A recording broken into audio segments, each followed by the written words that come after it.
नमस्कार, मैं हूं आपके साथ मयंक। आज 25 तारीख है।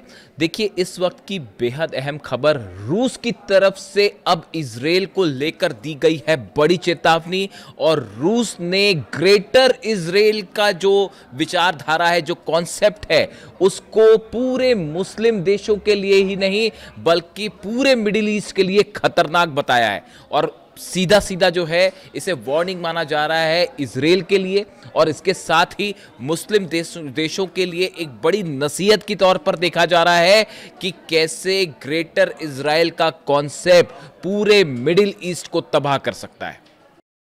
देखिए, इस वक्त की सबसे बड़ी खबर, जिस तरह से ईरान ने जंग में अमेरिका और इजराइल को हराया है, उसके बाद पूरे मिडिल ईस्ट में शक्ति के समीकरण बदल गए हैं। और अब जितने मुस्लिम देश हैं, इस्लामिक देश हैं, इनका नया बॉस बनकर उभरा है ईरान, बड़ा भाई बनकर उभर रहा है ईरान। देखिए, हम आपको बताएंगे कैसे इस्लामिक देश जो हैं वो अब इस बात को स्वीकार कर चुके हैं कि मिडिल ईस्ट में अब ईरान सबसे शक्तिशाली देश होगा। और अगर उनकी रक्षा कोई कर सकता है तो वो ईरान कर सकता है, अमेरिका नहीं। देखिए, अजरबैजान में ओआईसी यानी ऑर्गेनाइजेशन ऑफ इस्लामिक कोऑपरेशन की बैठक हो रही है। इसमें 57 मुस्लिम देशों के प्रतिनिधि शामिल हैं। इसमें ईरान ने भी हिस्सा लिया। ईरान के संसद के स्पीकर गलीबाफ साहब अजरबैजान पहुंचे और वहां पर उन्होंने 57 मुस्लिम देशों के सामने ईरान की बात रखी है और बड़ी बेबाकी से बात रखी। जो बातें उन्होंने कही और उसे सुनने के बाद, उसे देखने के बाद ये बात साफ हो चुकी है कि मिडिल ईस्ट में अब वही फैसले होंगे जो ईरान को मंजूर होंगे। देखिए, गलीबाफ साहब ने ओआईसी की बैठक में सबसे बड़ी बात ये कही कि लेबनान में सीज फायर होना सबसे जरूरी है। अगर लेबनान में हमले इजराइल के जारी रहेंगे तो किसी तरह की कोई डील अमेरिका के साथ नहीं की जाएगी। साफ साफ ईरान ने इस बात को दोहरा दिया, लेबनान में सीज फायर किसी भी डील की सबसे बड़ी शर्त होगी। इसके अलावा देखिए, उन्होंने जो दूसरी अहम बात कही, इस्लामिक जो देश हैं या जो अरब देश हैं, इनकी सुरक्षा करने का काम ईरान करेगा। ईरान कर सकता है, आपको सुरक्षा दे सकता है। सुरक्षा के लिए किसी तरह से बाहरी देश से सुरक्षा उधार लेने की जरूरत नहीं है। देखिए, ये बेहद अहम बयान है ईरान का। और ईरान का कहने का मतलब ये है कि अरब देशों को अपनी सुरक्षा के लिए डोनाल्ड ट्रंप पर निर्भर रहने की जरूरत नहीं है, अमेरिका पर निर्भर रहने की जरूरत नहीं है, बल्कि ईरान उनकी सुरक्षा के लिए तैयार है। यानी अरब देश किसी तरह की सुरक्षा या डिफेंस सिस्टम अमेरिका से उधार ना लें। अगर वो सुरक्षा चाहते हैं तो ईरान उन्हें सुरक्षा देने के लिए तैयार है। और खास तौर पर हॉर्मूज के आसपास वाले देशों की सुरक्षा की जिम्मेदारी ईरान की होगी। उन्होंने कहा कि लोकल सिक्योरिटी, इस्लामिक देशों को यह बात समझनी होगी कि आपसी सहमति से लोकल सिक्योरिटी जरूरी है, ना कि अमेरिका के द्वारा दी गई सिक्योरिटी। जिस तरह से ईरान ने अपनी मिसाइल से अरब देशों में अमेरिकन बेसिस को निशाना बनाया, उसके बाद चाहे सऊदी हो, चाहे यूएई हो, चाहे कुवैत हो, चाहे कतर हो, ये देश अच्छी तरह से समझ चुके हैं कि उनकी रक्षा कोई कर सकता है तो वो ईरान कर सकता है। डोनाल्ड ट्रंप सुरक्षा नहीं दे सकता।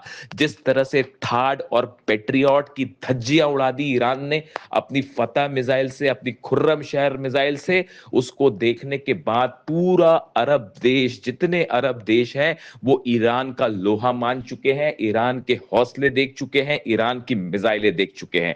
यानी वो इस बात को स्वीकार कर चुके हैं कि मिडिल ईस्ट का अब असली बादशाह ईरान है। देखिए, इसके अलावा उन्होंने एक बड़ी बात ये भी कही कि अरब देशों के साथ ईरान कोऑपरेशन चाहता है, इंटरेक्शन चाहता है। और इंटरेक्शन से ही अरब देशों के बीच विकास हो सकता है, शांति हो सकती है, कन्फ्रंटेशन से नहीं। उन्होंने अरब देशों को यह सलाह दी कि आपस में बातचीत करिए, आपस में इंटरेक्शन करिए, इसी से अरब देशों का भला हो सकता है, आपसी भला हो सकता है। आपस में जंग करने से, आपस में एक दूसरे के खिलाफ साजिशें करने से अरब और मुस्लिम देशों का विकास नहीं हो सकता, उनकी सुरक्षा नहीं हो सकती। ये देखिए, ये दूसरी बात उन्होंने इस बैठक में कही। इसके अलावा उन्होंने ये भी कहा कि मुस्लिम देशों के साथ हर तरह के कोऑपरेशन के लिए भविष्य में ईरान तैयार है। देखिए, ये बात ईरान के सुप्रीम लीडर अली खामेनी साहब हमेशा से कहते रहे हैं कि अरब देशों को, ईरान को एकजुट होना चाहिए और एकजुट होके असली दुश्मन का मुकाबला कीजिए, अमेरिका का मुकाबला कीजिए, डोनाल्ड ट्रंप का मुकाबला कीजिए, क्योंकि असली दुश्मन अमेरिका है। ये बात अली खामेनी साहब 1980 के दशक से कहते आए और आखिरी वक्त तक उन्होंने ये बात कही कि अरब और ईरान सब देशों को एकजुट होना चाहिए और असली दुश्मन को पहचान कर उससे लड़ाई करनी चाहिए। अमेरिका हमेशा अरब और ईरान के बीच फूट डालकर राज करना चाहता है। ये बात अली खामेनी साहब ने हमेशा से कही और आज देखिए इस बात को अरब देश भी महसूस कर रहे हैं। यानी ओआईसी देशों की जो बैठक चल रही है, ऑर्गेनाइजेशन ऑफ इस्लामिक कोऑपरेशन, इसमें जितने मुस्लिम देश हैं, अरब देश हैं, सभी ने ये बात स्वीकार कर ली है अब कि ईरान जो है वो मिडिल ईस्ट का एक ऐसा शक्तिशाली देश बन चुका है जिसके खिलाफ जाने की हिम्मत कोई नहीं कर सकता। देखिए, ये पहला साइन है इस बात का कि अब मिडिल ईस्ट का, मुस्लिम देशों का असली बॉस अगर कोई है तो वो ईरान है, ना कि डोनाल्ड ट्रंप। देखिए, ये एक ऐसा डेवलपमेंट हुआ है जिसने सारे समीकरण बदल के रख दिए हैं। देखिए, तीन अहम खबरें इसके अलावा और है। सऊदी की तरफ से ईरान को एक बड़ा वादा किया गया है कि अगर अमेरिका की तरफ से जो फंड रिलीज करने की बात कही गई है ईरान के लिए, अगर उसमें किसी भी तरह की कोई बाधा आती है, कोई मुश्किल आती है, तो सऊदी पूरी मदद करेगा उस फंड को रिलीज करने में। देखिए, इसको लेकर मैं अलग से बात करूंगा, ये भी बहुत बड़ा डेवलपमेंट है।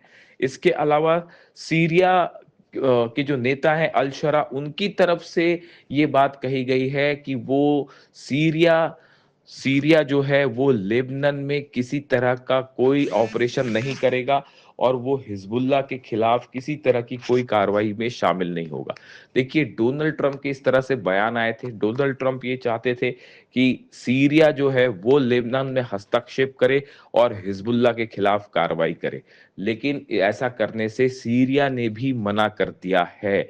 यानी ये माना जा रहा है कि एक बार फिर सीरिया ने ये बात साफ कर दी है कि वो हिजबुल्लाह के खिलाफ कार्रवाई करके किसी तरह की दुश्मनी ईरान से मोल नहीं लेगा, नहीं लेना चाहता।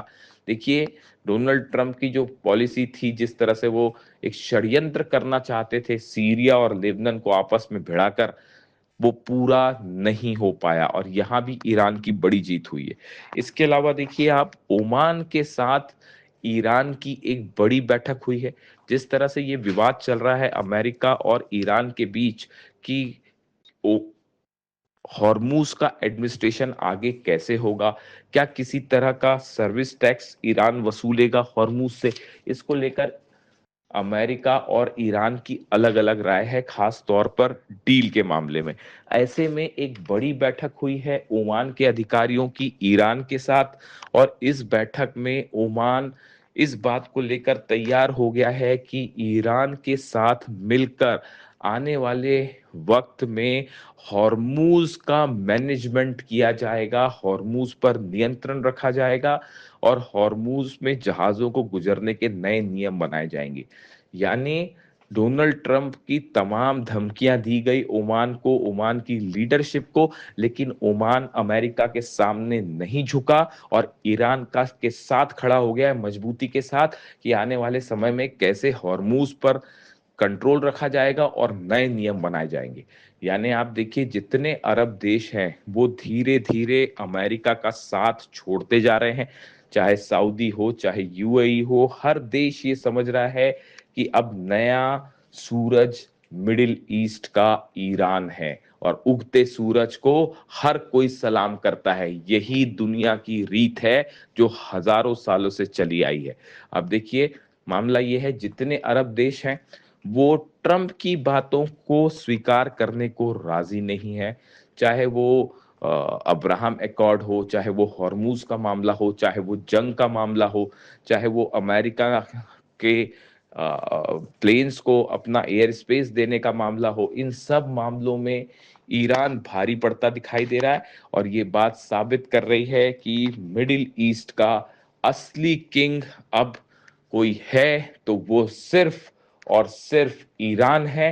और मुस्लिम देश इस बात को अब स्वीकार करते दिखाई दे रहे हैं कि मिडिल ईस्ट का नया बॉस, उनका बड़ा भाई अब सिर्फ ईरान है। ये ईरान की जंग के बाद फॉरेन पॉलिसी के लिहाज से, इंटरनेशनल रिलेशंस के लिहाज से अब तक की सबसे बड़ी जीत मानी जा रही है। जो भी अपडेट होगा इससे जुड़ा मैं आप तक पहुंचाऊंगा। कमेंट करके जरूर बताइए आपको वीडियो कैसा लगा।